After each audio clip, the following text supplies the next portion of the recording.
Bismillahirrahmanirrahim. Assalamualaikum warahmatullahi wabarakatuh. Saya Andri Warman, Bupati Kabupaten Agam periode 2021 sampai 2024.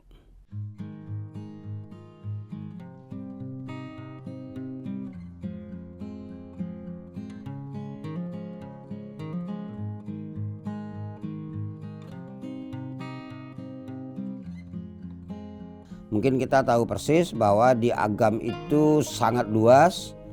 Agam itu lengkap alamnya. Kita mempunyai pantai, namanya Pantai Tiku di Kecamatan Tanjung Mutiara. Itu kurang lebih sekitar 30 km lebih bibir pantai yang ada di Kabupaten Agam. Dengan ikonnya adalah Tanjung Mutiara, dan sekarang di situ kita sudah buat sebuah masjid yang kita namakan dalam ikonnya Masjid Sirah. Agam juga memiliki Danau Maninjau. Mungkin semua orang akan kenal dengan Danau Maninjau karena di situ tempat lahirnya Buya Hamka, yaitu persisnya di Nagari Sungai Batang. Nah, untuk Buya Hamka itu kan pahlawan nasional. Nah, terus kita juga punya 2 gunung di wilayah Agam, ada Gunung Merapi, ada Gunung Singgalang. Kalau datang ke Sumatera Barat, kalau tidak mampir ke Bukit Tinggi itu belum datang ke Sumatera Barat. Apa maksudnya? Karena ikon Sumatera Barat itu adalah adanya jam gadang. Tapi kota Bukit Tinggi itu dilingkari oleh seluruh Kabupaten Agam. Nah, jadi kalau orang mau masuk ke kota Bukit Tinggi harus melewati Agam. Jadi potensi pariwisata, mungkin wilayahnya di Bukit Tinggi, tapi tentu kita berharap menginapnya wisatawan-wisatawan ini bisa di wilayah kita di Kabupaten Agam, karena Bukit Tinggi cuma 3 kecamatan, sedangkan Agam itu adalah 16 kecamatan.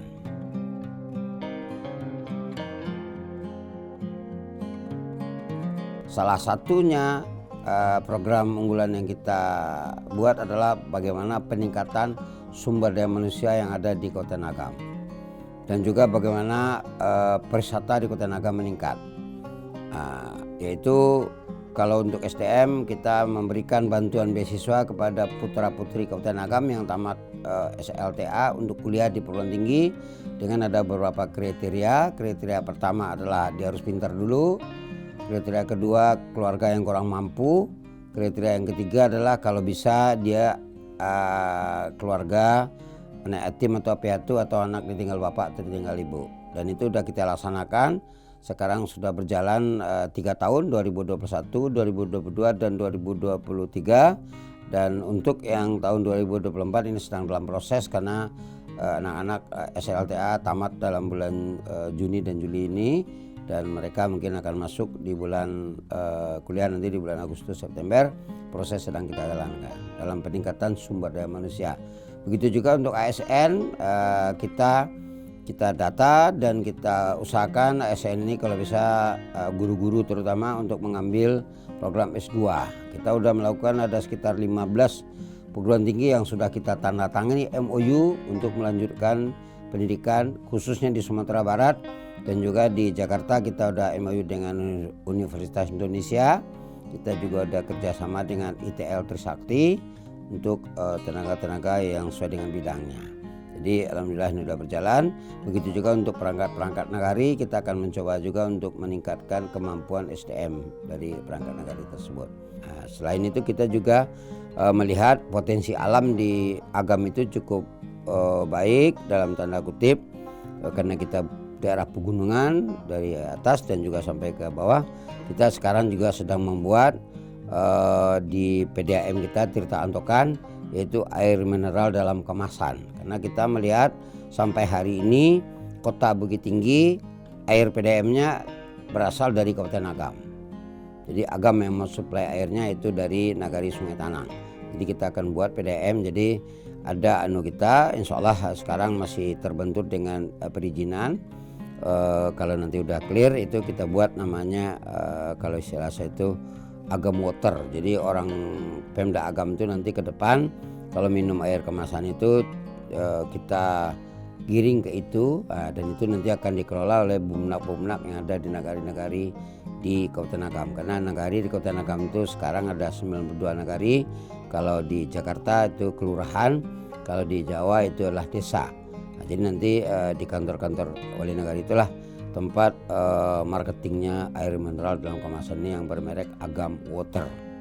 Nah, itu barangkali Pak. Jadi dalam rangka pengembangan UMKM. Gitu kan. Kita juga punya program peningkatan di bidang agama Pak. Jadi kita kerjasama dengan Kemenak dan Majelis Ulama Indonesia. Semenjak saya jadi bupati, kita buat MOU antara 3 instansi ini. Kita bangun banyak rumah-rumah tahfiz yang ada di Kota Nagam. Yang waktu awal saya terpilih menjadi bupati cuma 46 rumah tahfiz. Sekarang sudah di atas 300, target kita 1000 rumah tahfiz. Karena di Agam itu khususnya dan di Sumatera umumnya ada moto ABS SPK adat basani syarak basani kitabullah. Jadi kalau di Minangkabau itu kalau bahasa umumnya orang Minangkabau itu mungkin 100% beragama Islam. Nah, jadi dengan agama Islam tentu kita kita ke Al-Qur'an.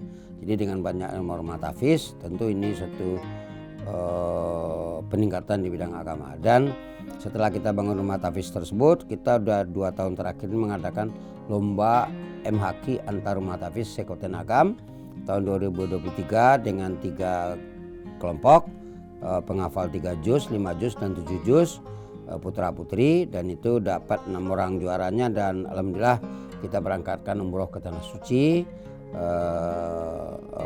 hadiah mereka karena mereka berprestasi. Selain program agama kita perkuat, adat kita perkuat, kita juga buat program internasional.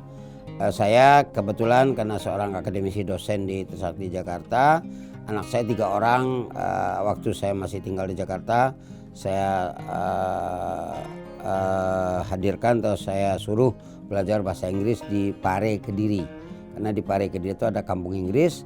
Alhamdulillah setelah saya menjadi bupati di Agam juga saya buat kampung Inggris, dan itu udah ada 6 nagari yang kita jadikan kampung Inggris di Kabupaten Agam dari 92 nagari. Nah, pertama nagari Biaro Gadang di Kecamatan Ampeangke, kedua nagari Gadui di Kecamatan Tiletangkamang, ketiga nagari Batu Palano di Kecamatan Sungai Bua, dan yang keempat nagari Lawang di Kecamatan Matur, yang kelima nagari Mangopoh di Kecamatan Lubasung, dan yang keenam nagari Balingka di Kecamatan Ampekoto. Dan yang luar biasa yang keenam ini inisiatif dari tokoh-tokoh masyarakat setempat. Tapi karena jadi sebelum kita punya ide ini mereka udah punya ide Pak. Tapi karena ini sesuai dengan ide kita semua, kita jadikan ini program unggulan di Kabupaten Agam, dan itu tidak dipungut biaya. Itu semuanya kita bantu, dan target kita adalah untuk anak-anak yang kelas 11 dan kelas 12 bagaimana nanti mereka untuk bisa penghafal bahasa Inggris untuk mengikuti tes masuk ke perguruan tinggi.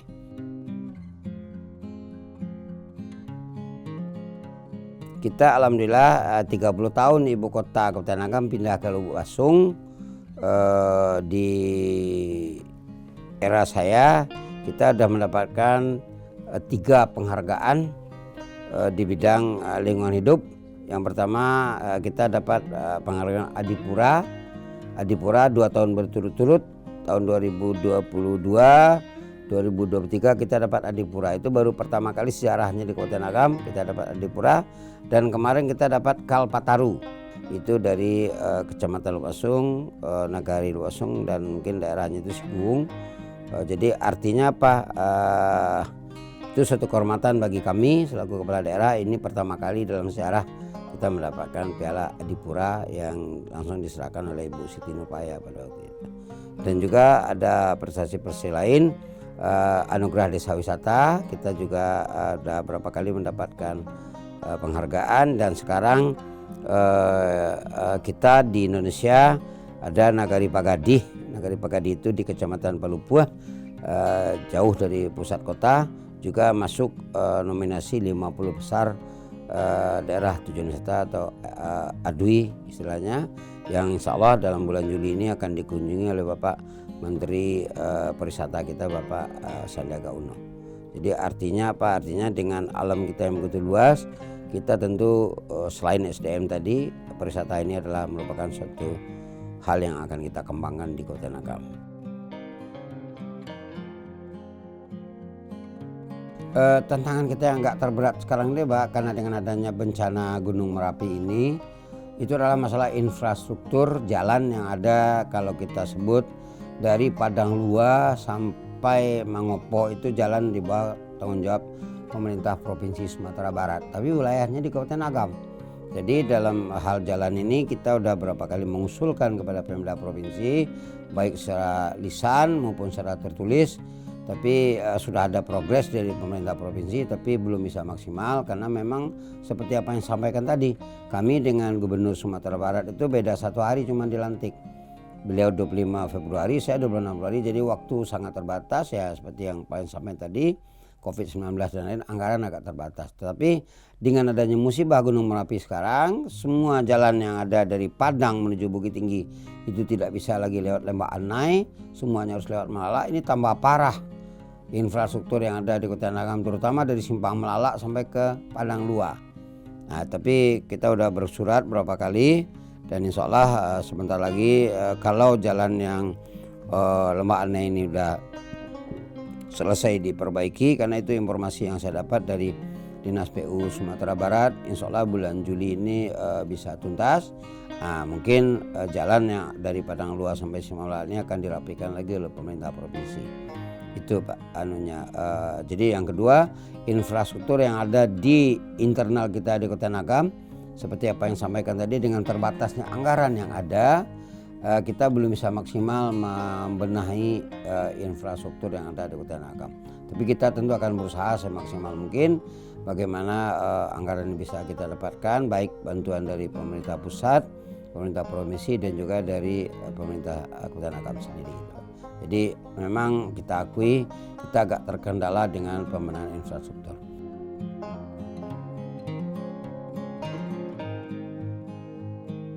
Jadi pesan saya kepada masyarakat Kota Agam, kita tentu akan berusaha semaksimal mungkin untuk meningkatkan kesejahteraan masyarakat. Tapi karena memang tadi sudah saya sampaikan, di era kepemimpinan kami ini terjadi hal-hal yang kurang menguntungkan, yaitu dengan adanya COVID-19. Karena COVID-19 itu kan bukan kita Pak, itu dunia. Karena terus terang kami yang dilantik tanggal 26 Februari 2021 kemarin, hampir seluruh Indonesia kalau kita ada pertemuan rapat-rapat dengan kepala daerah hampir sama nasibnya, karena memang situasi yang kurang menguntungkan untuk kita. Dan target kami ke depan kita bangkitkan lagi Agam ini sesuai dengan moto kami, menjadikan Agam yang lebih maju. Karena saya sangat yakin kalau secara nasional Agam dan Bukit Tinggi ini mungkin hampir orang yang tahu Sumatera Barat pasti kenal Agam dan Bukit Tinggi. Nah, karena di situ ada lahir tokoh nasional, Bung Hatta, Buya Hamka, dan beberapa tokoh-tokoh nasional lainnya yang datang dari Agam dan Bukit Tinggi. Jadi bahasa kasarnya kalau memang kita ditakdirkan terpilih, kita akan lebih banyak jemput bola nanti ke pusat, ke Jakarta untuk pembangunan yang ada di Kabupaten Agam.